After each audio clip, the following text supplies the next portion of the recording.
अस्सलाम वालेकुम। मैं उम्मीद करता हूँ आप सब देखने वाले खैर ऑफियत से होंगे। मैं हूँ इमरान रहमानी। दोस्तों, इस वीडियो को बकायदा शुरू करने से पहले दो बातें मैं आपको बता दूं।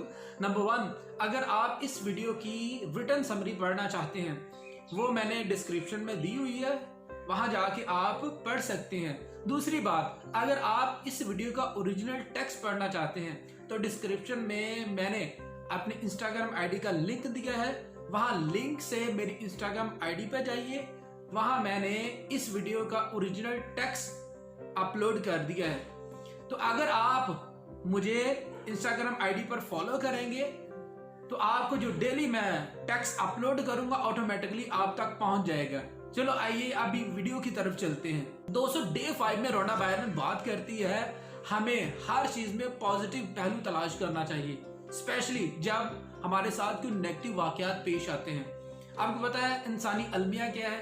जब कोई नेगेटिव वाकया पेश आता है इंसान के साथ, इंसान खुद को कोसना शुरू कर देता है, खुद को बदकिस्मत समझना शुरू कर देता है, इवन के अल्लाह ताला से गिले शिकवे भी करना शुरू कर देता है। लेकिन जब आप हर नेगेटिव वाकये में पॉजिटिव पहलू तलाश करेंगे तो आप पॉजिटिव रहेंगे।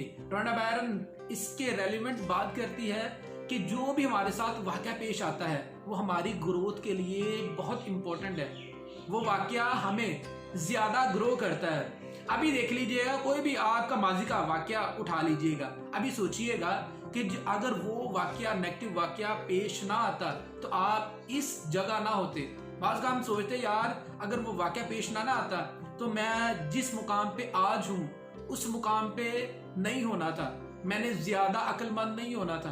तो नेक्स्ट टाइम जब भी आपके साथ कोई बुरा वाकया पेश आए तो आप उसमें पॉजिटिव पहलू तलाश करना शुरू कर दें। इससे आप पॉजिटिव रहेंगे और आप का जो माइंडसेट है वो लर्निंग माइंडसेट बन जाएगा। दोस्तों, डे 5 के नेक्स्ट पार्ट में रोना बायरन बताती है नए रास्ते पर चलने और नई मंजिल पर पहुंचने के लिए नई क्वालिटीज और नई स्ट्रेंथ की जरूरत होगी।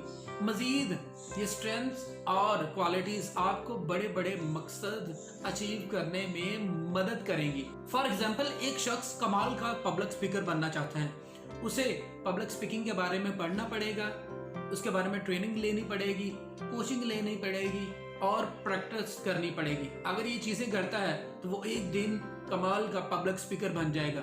इसके अलावा अगर एक शख्स कमाल का राइटर बनना चाहता है, उसे बहुत ज्यादा पढ़ना पड़ेगा और लिखना पड़ेगा। जैसे कि मैंने एक जगह पढ़ा, if you want to be an excellent writer read and write aloud. अगर आप बहुत अच्छे राइटर बनना चाहते हैं तो बहुत ज्यादा पढ़ो और लिखो।